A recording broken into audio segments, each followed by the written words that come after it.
fiction, science fiction, horror, fantasy, crime, LGBT, thriller. You have now entered the House of Mystery with your hosts, Eric Shapiro, David North Martino, John Copenhaver, and Al Warren. Heard on KCAA 106.5 FM Los Angeles, 102.3 FM Riverside, and 105.0 AM Palm Springs. Joining us today is an author. Her book is From Daylight to Madness, The Hotel Number One. And it's Jennifer Anne Gordon. Thank you for taking the time. Thanks so much for having me, Alan. So, Jennifer, where did it all start for you, other than your parents? Like, did you, like like, how did you decide to actually write a book? That's a good question. So I've always been kind of a scribbler. I've always, in high school I journaled. After that I wrote poetry for years, and I always had it in the back of my head that I wanted to write novels. But every time I sat down to try to write a novel, I would talk myself out of it. I would just, say, "Oh, I can't do it. It's just too massive." What else? Was it, did you not have confidence? I didn't have confidence, and I think a lot of writers we're artists, so we're insecure, and I felt like I didn't have the confidence enough that it would be good. I didn't have the confidence that I would be able to finish it, but then I finally did. I mean, when I sat down to write my first book, which came out last year, called Beautiful, Frightening, and Silent, I just started it kind of as an exercise. I thought maybe it'll be a short story, or maybe it'll be a novella. And the characters just kind of got a life of their own, and a novel came out of it. And I think that's even the book From Daylight to Madness. When I sat down, I thought the same thing. I said, I have this story that I've been planning for years. I don't know if it's going to be a novel. Maybe it'll be something shorter. And I think that takes some of the pressure off. And then From Daylight to Madness turned into this massive work, which is why it's now broken into 2 books instead of just one very long one. That's why it's The Hotel Number One. So do you feel like you've gained confidence now? Like, are you at the point where you think, okay, I'm a writer? Yes. But I think, again, as an artist, as an artistic personality, there's always going to be that little lingering question mark in the back of your head of, I think I'm a writer. Do other people think I'm a writer? I like my book. I'm writing a book that I would want to read. Will other people want to read it? And I go back and forth, while I'm writing, thinking things like, this is brilliant. I'm a genius. I'm going to win the Bram Stoker Award. And then the very next paragraph, I'm just like, how do I make a sentence? Does this even make sense? Yeah. So I guess, so when you get to that point, you feel like you're constantly growing then? Like each book will get better that you do? I think so. I really do. I mean, and I've had people who read my first novel who have now read From Daylight to Madness, and they can already see the difference. And it's From Daylight to Madness was just my second novel. And my editor, who's working on the edits for The Hotel Part 2, she sees a difference even from Daylight to Madness, which is, they were all kind of written at the same time, but she can see, stylistic differences and a clearer narrative voice Yeah. Well, less mistakes. That's maybe, pretty. hopefully. That's natural. That's natural. I've been through. I think I'm on book 16, and I think each book gets a little better because you get better at being able to express what you want to. Right. And so that's, Yeah, and just like developing your voice, like your my voice as an author, your voice as an author. Like it's interesting now, like just having, kind of finished my third book, having people say to me like, oh, I love the style that you write in. And I love that it's so lyrical. I love the poetry. I love the rhythm of your words. And it's interesting to me that other people can see that. I'm like, oh, I have a style. And, oh, you got it. Yeah. Well, but I think it's really hard for any of us to recognize our own style. You know what I'm saying? Yeah. It's from outside in. So how does that affect you if someone gives you not a good review or someone doesn't like your stuff? Oh, I'll be honest, I hate to say when I first started, because I'm still such a baby at all of this, but when my first book came out, I got a lot of good reviews, and then I got a really bad review, and I cried myself to sleep. I felt like it was the end of the world, and I talked to my other writer friends, and one of them said, I want you to go to Amazon and look up your favorite books and read their bad reviews. So I did. I went to Amazon, I looked up Haunting of Hill House by Shirley Jackson, and I read all the 1-star reviews. Not all of them, but a bunch of them. Yeah. And those reviews were saying things like, oh, it was boring, it was confusing, this wasn't real horror, like, I hated her style, too overly descriptive. And it was all the things that I love about her books, people were saying they hated. So that made me feel better. Oh, good. Because my first bad review, I remember it said something like, it's sad, depressing, slow, nothing happens, but the end did tie it all together. And I thought, well, at least that person read it all the way to the end, so that was a positive to take out of it. And since then I've gotten, my fair share of not so great reviews. I mean, most of them are still very, very positive, and I think the people who don't like the style of my writing, like it is very lyrical. There's a lot of like poetry infused in the language, and it's not for everybody.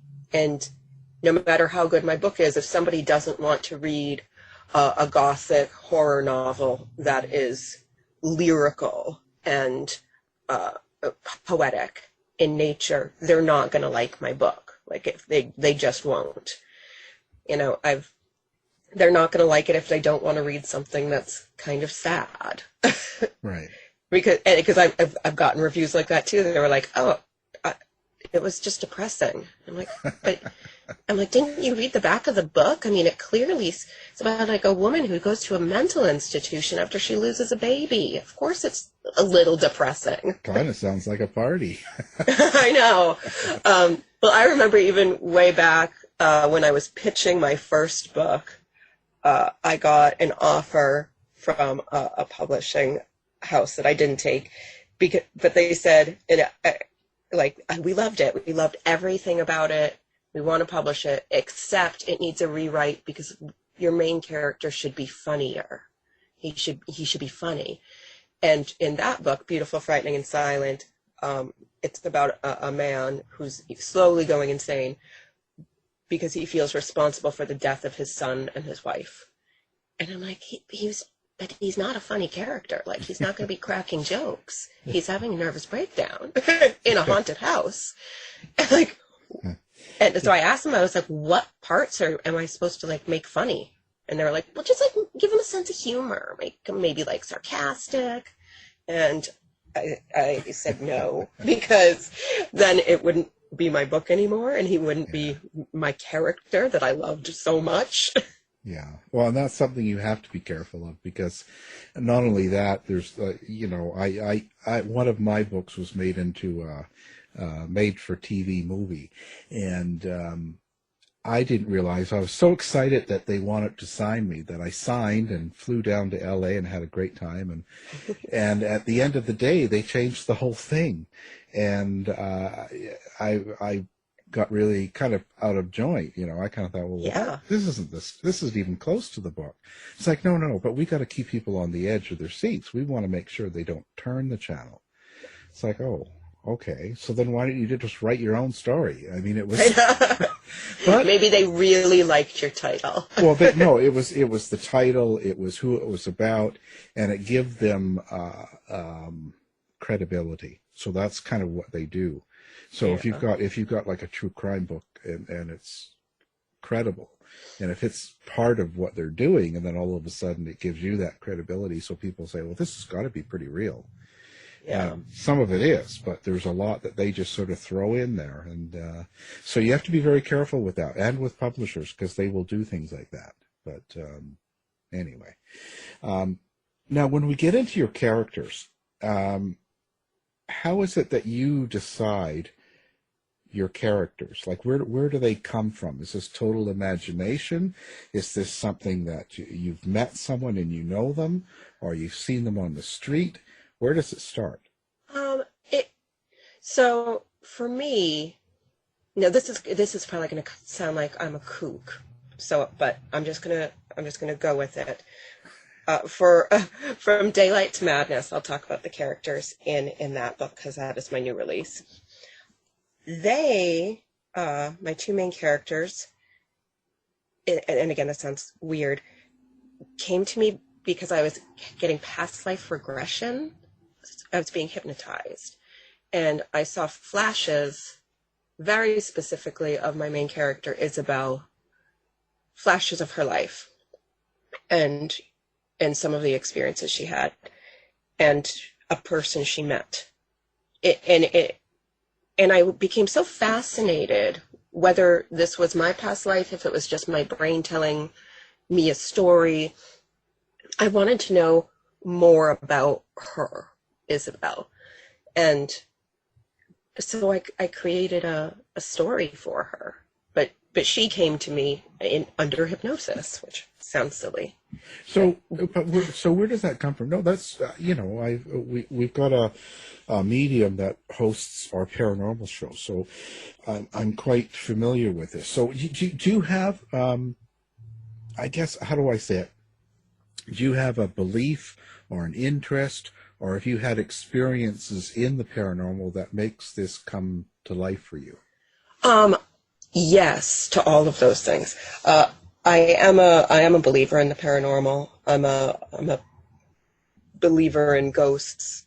I'm a believer in past lives, and I'm a believer that places can hold the energy of things that may have happened there, or people that may have lived there.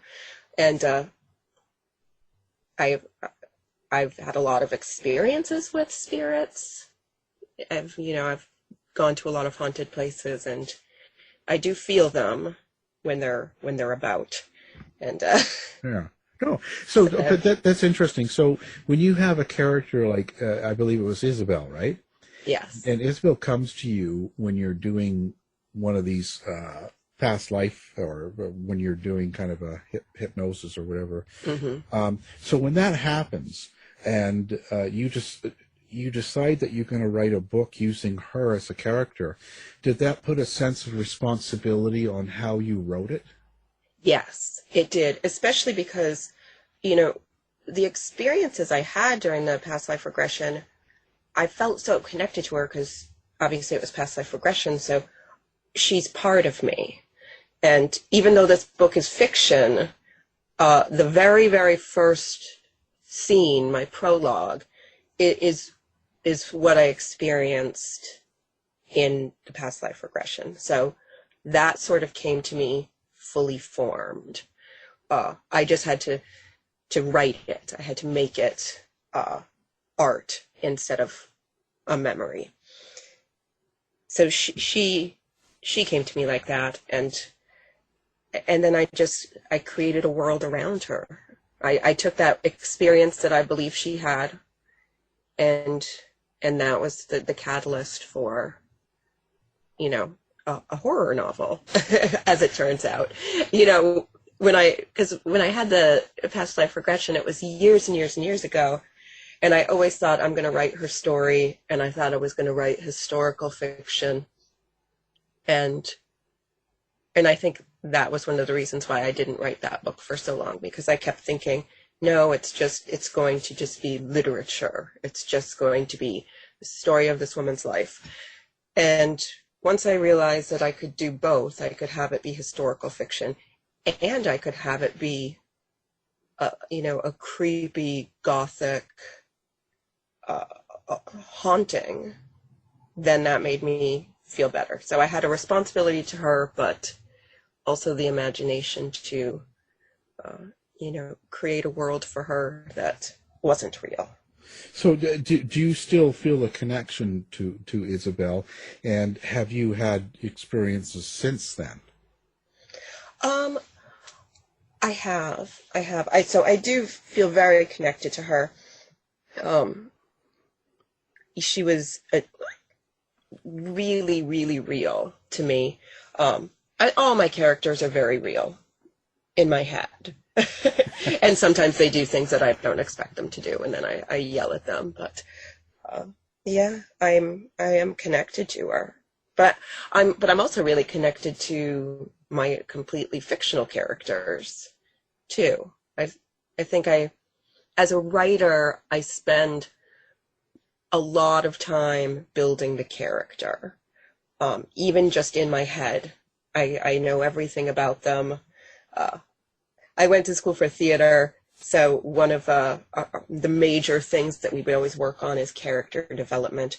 We would, fill whole notebooks about a character that we were playing. Even if none of that made it to the stage, we had to know them. We had to know everything about them. So I feel like I do that with the characters I write. Well, where do those supporting characters come from for you? Again, back to the earlier question. So, because Isabelle came to you in an experience, but with the other characters, the supporting characters in the book, how did you create them? Are you that person that sits in the coffee shop and watches people and pick things up? Oh, I'm not.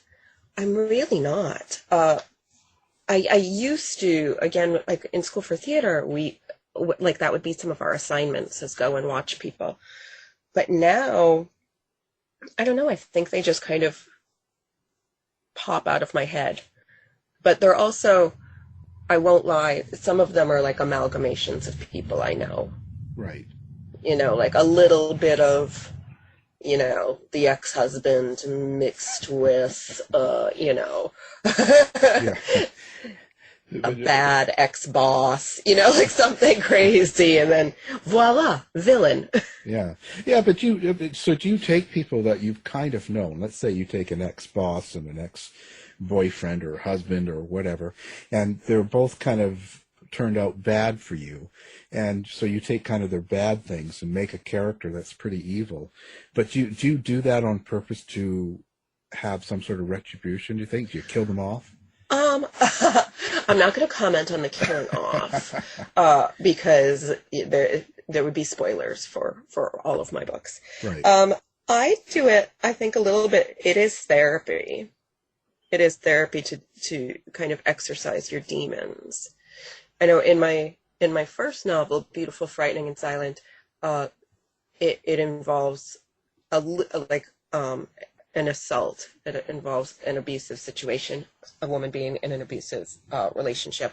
So to me, that helped me get over my past abusive relationship in writing it. And even though, again, it was a horror novel, so it doesn't end well for anybody usually. Yeah.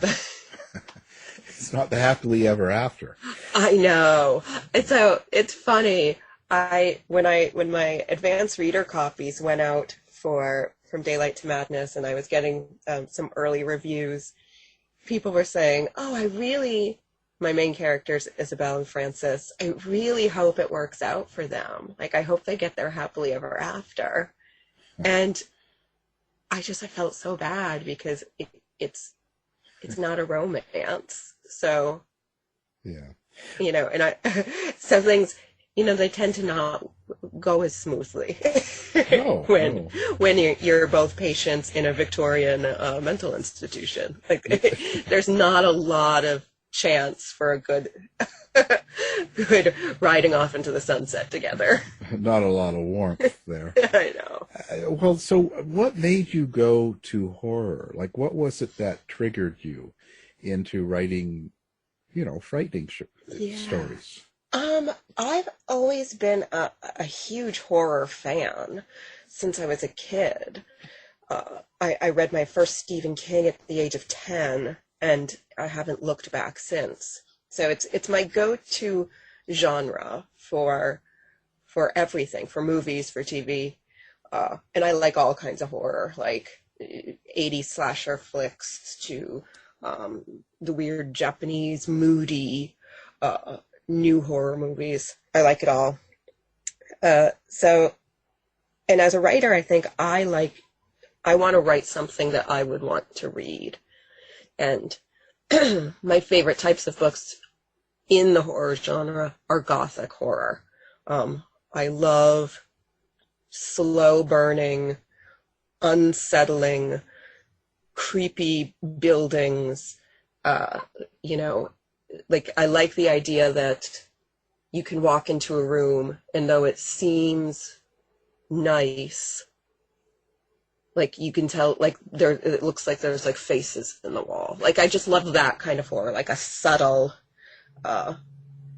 unease, a pleasurable terror, if you will. And that's what I like to write. So when you write a story, what's the most important element? Do you think it's the literature, or do you think it's the story, the character? What do you find? I think for me, it's the character. It's the character's emotional journey. I think that's the most important part for me. And that's even when I'm reading, because I read a lot, the character. I don't even need to like the character, but I do need to believe that character is real. So, yeah, it's interesting. So when you let's say things that you're going through in life, and even things in the world. So, for instance, this year, so you're finishing this book, you're writing this book, and when dark things happen in the world, so you've got riots, and you've got protests, and you've got COVID, and you have all sorts of things going on around you. Though you're writing an older book, of course, so it's not going to have that in it, but does that seep into the way you write? Does it become darker? It does. I really think it does. There's I wrote a lot of these. I wrote a lot of From Daylight to Madness in the very early stages of the quarantine, when nobody knew what the heck was going to happen, when it was still freezing outside and it was dark early and we weren't leaving our house for months. And so I think some of that, like, isolation crept into my characters. It crept into their world. There's a kind of a frightening loneliness about it. And the other thing that I found was, with From Daylight to Madness, it takes place in 1873.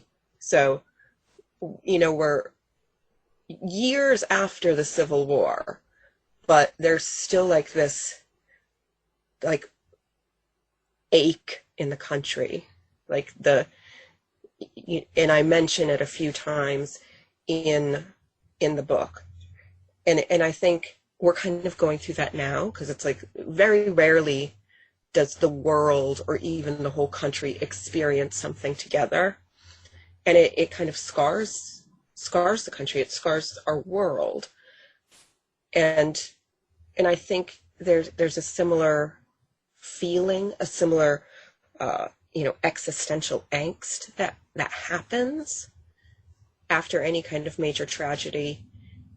And I was feeling that, and I'm still feeling that now because of everything that's happening here in 2020. And I think my characters were feeling that when I was writing about them. But their scar, their big earth-shattering emotional thing was the war. But the pain is still the same.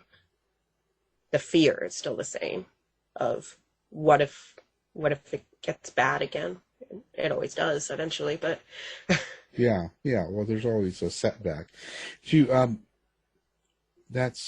So when you do something like this, it must take a lot of research to fill in the time space. Like to be 18 in the 1870s, you must have to go back and make sure that your characters speak the way they're supposed to, the way, Yeah,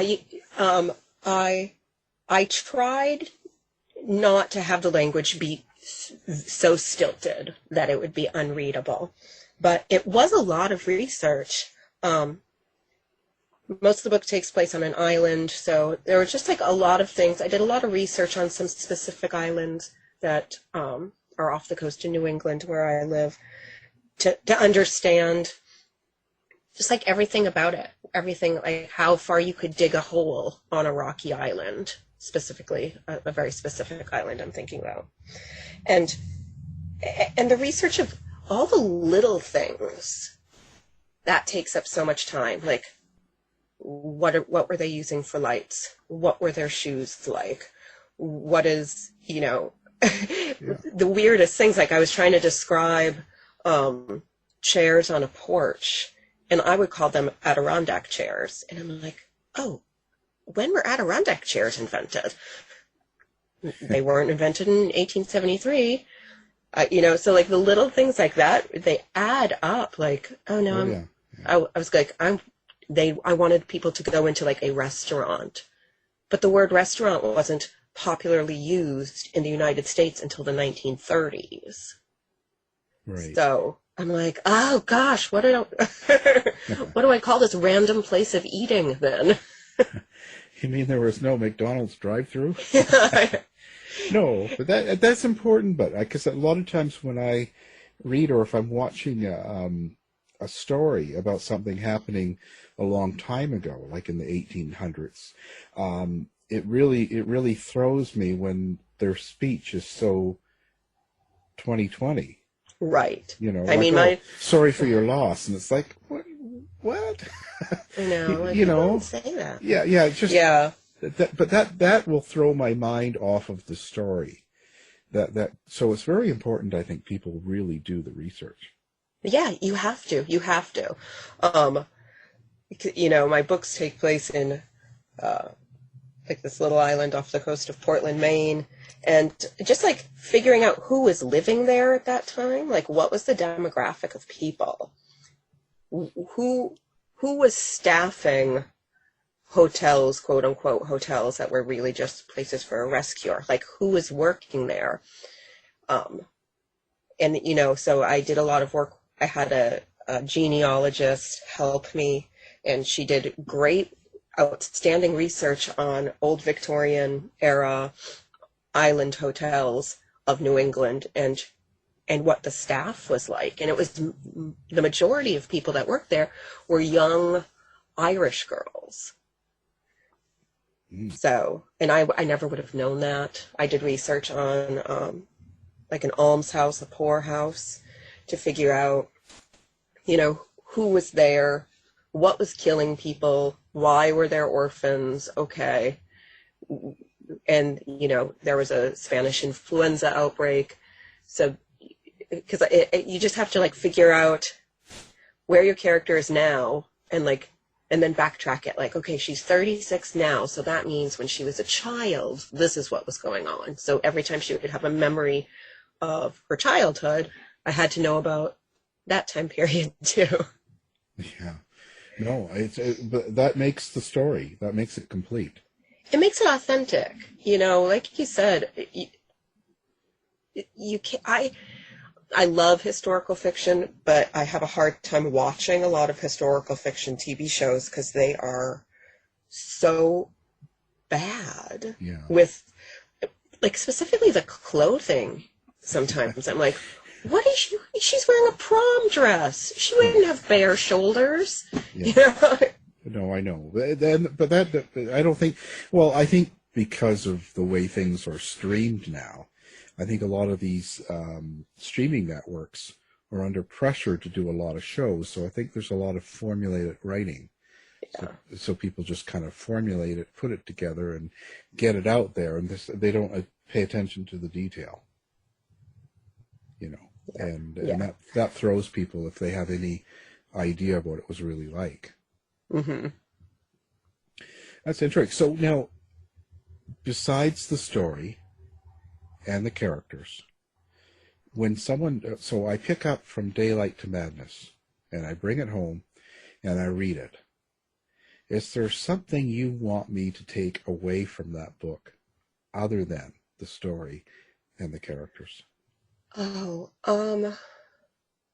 like, is there a message underlying? Is there a theme? Is there something that you want to get across to people, even about your characters, but in a way of it represents to a group of people or something else, a certain statement? I think, I mean, and this might sound like strange because it is a horror novel. I would want people to take away from my book that there are moments in your life that are so beautiful and so fleeting, but you can't forget them. And you can't let the rest of the terror around you make those fade away. And you should try whatever you do to hold on to the glimmering, brief moments of happiness as much as you can. Really. Yeah, it's true. It goes fast, you know. It goes fast, you know. And especially when you're writing, like, darker fiction, like horror or even, like, thrillers, psychological suspense. Time moves fast. And terrible things happen to, you know, we put our characters through hell. And I do feel bad for doing that, but they have had some happiness. There are moments. Yeah, right. You're a torturer. I do. I you know, sometimes I really feel bad. I'm like, oh gosh, these poor people. Oh well. Next. No, are you personal then with your characters? Like, some of the fiction writers I've talked to have described their characters as their children, or you know, they're very important to them. And do you find that yourself? Yes. Yeah. You know, so my first novel, Beautiful, Frightening, and Silent, my main character, his name's Adam, and I keep telling people, I'm like, I'm still not over him. He broke my heart. Writing him broke my heart. And, like, part of me loved him. You know, even my fiance is like, oh, I think you're in love with your character. Like, I think I am too. And yeah, and I think as a writer, that means I'm doing a good job. If there's a character that I don't care about at all, then I'm not doing my job as a writer. Because if I don't love my characters, even love to hate them, I can't expect anybody else to. And yeah, so, and Isabelle and Francis from Daylight to Madness, there were scenes that I wrote for both of them that I felt it in my heart so much that, like, tears were streaming down my face. Like, I felt all of their emotions. So I don't really think of them as my children, but I do think of them as kind of part of me. Yeah, that's kind of what I get. I've never done fiction, so I have no idea myself. I couldn't imagine. Yeah, it is really weird. It is, you know, and especially, so I'm a pantser. I'm not a plotter. So I I kind of know the beginning, middle, and end of my books going in, but I don't really know how I'm going to get there. And sometimes they really do have like a life of their own. They do things, your characters, even though I'm typing it, and I'll scream at the computer, that was the wrong decision. Oh. Like, you did the wrong thing.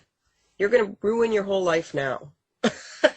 And then I just keep typing. I'm like, oh, yeah. Wow.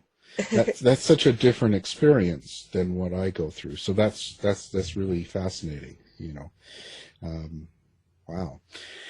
Now, what does Jennifer do when she's got a block? When it's just not coming together, you're having a struggle. You can't get the story out. Is there something you do or go to try and break that? Bourbon. No, alcohol. No, I haven't really had writer's block.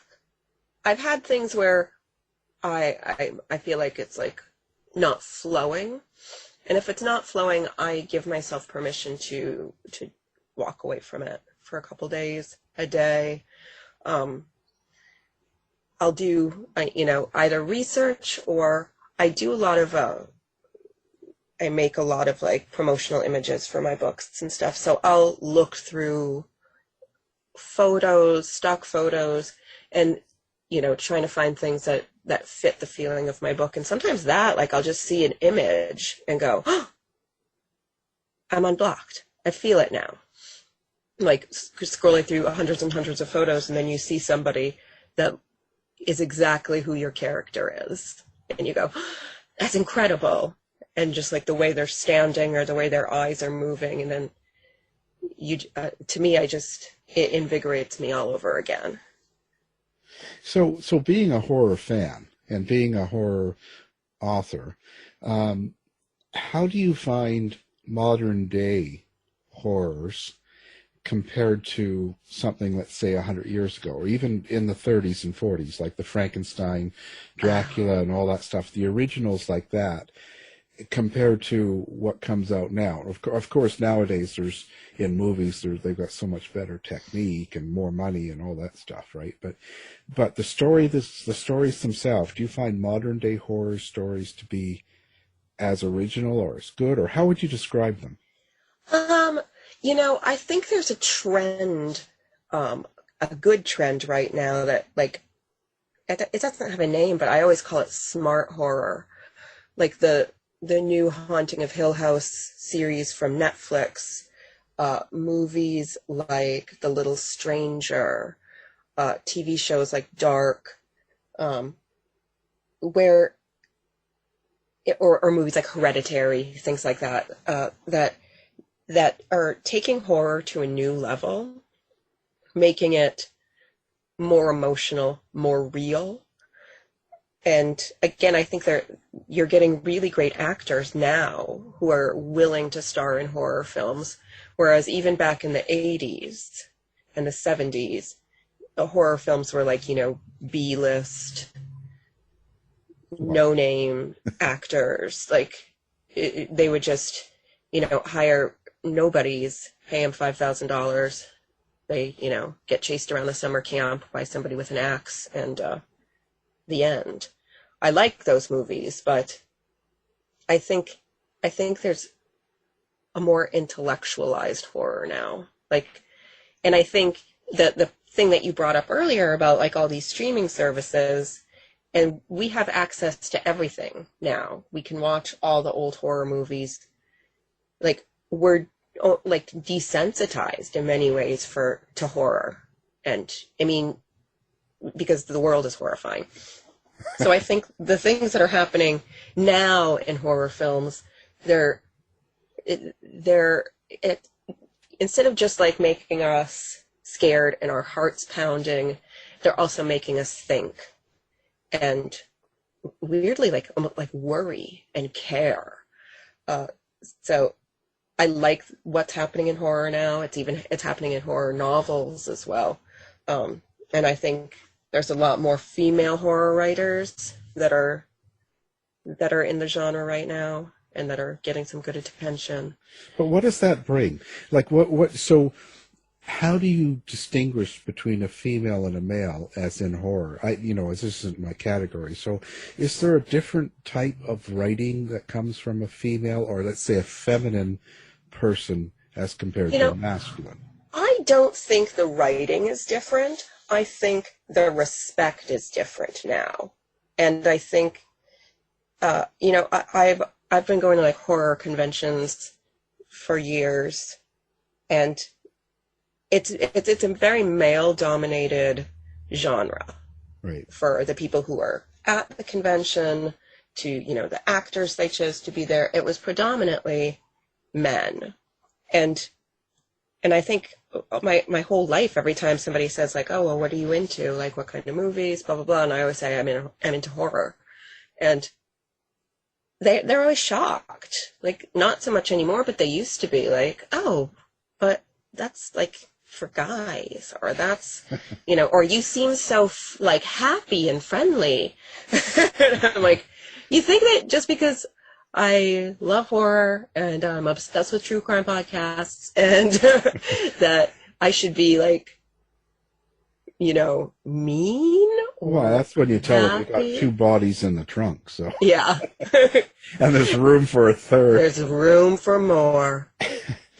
Yeah, but, well, I find that interesting when you bring that up. I just wondered if they had do you think you take a different angle to how you write a story about a horror or some sort of haunting as compared to maybe a male? I don't think so. Yeah, I mean, there's obviously experiences that I've had being a woman that I bring to my stories, but well, but that's to be said for a man too. Like, there's, the male experience is something that, even though I tend to write about male lead characters, and I sort of prefer writing men. Yeah. But when I say that coming from even a true crime nonfiction way, I find there is a difference with female writers. Like Anne Rule would attack a murder much different than Truman Capote, let's say. Right. There's a different. They focus on different things, and that might not just. In the old times, it was probably male, female because of the roles we played. Nowadays, our roles are more equal and more the same, so maybe there's less difference.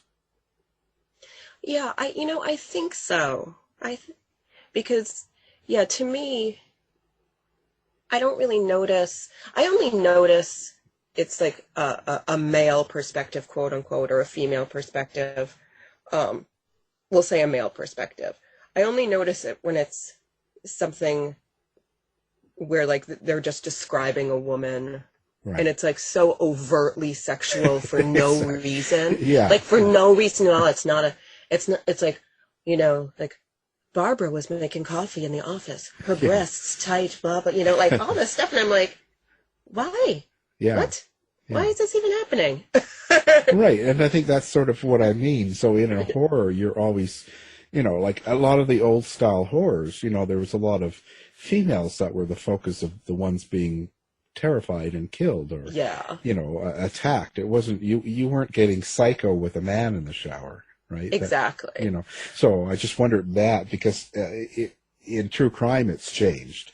The attacks are much the same nowadays, but years ago, it was very distinct.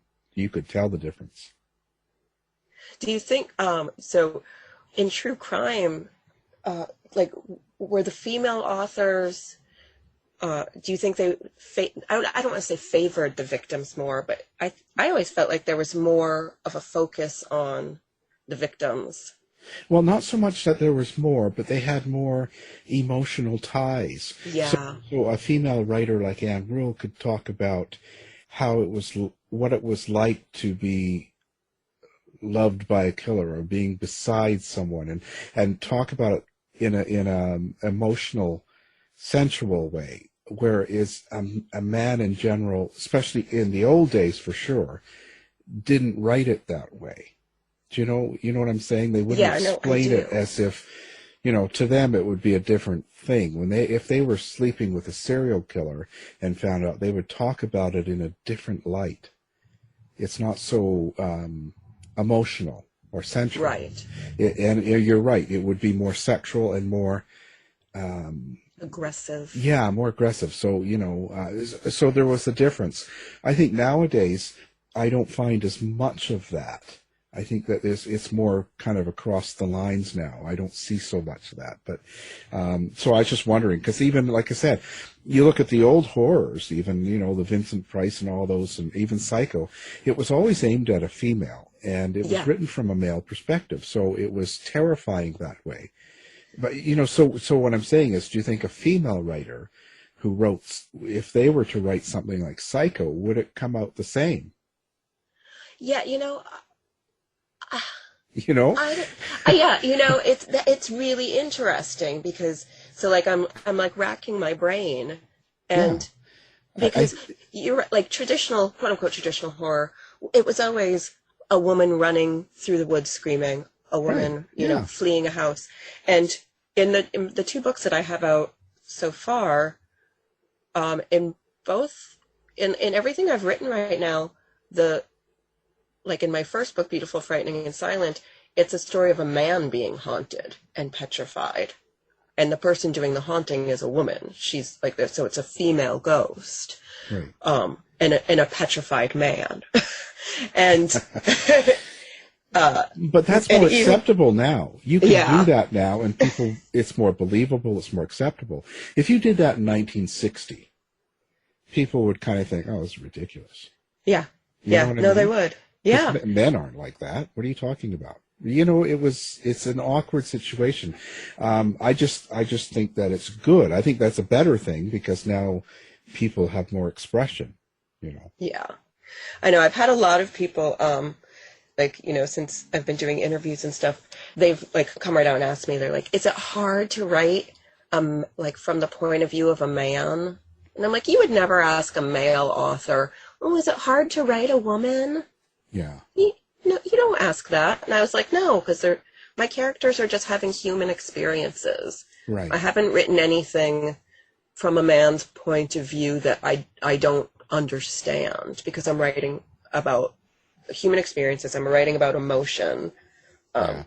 Well, there's a correctness now going on, right? As usual. But, with the thing about even, can a straight actor play a gay character, and can there's all of that stuff going on. And I think that it's kind of a little out of hand.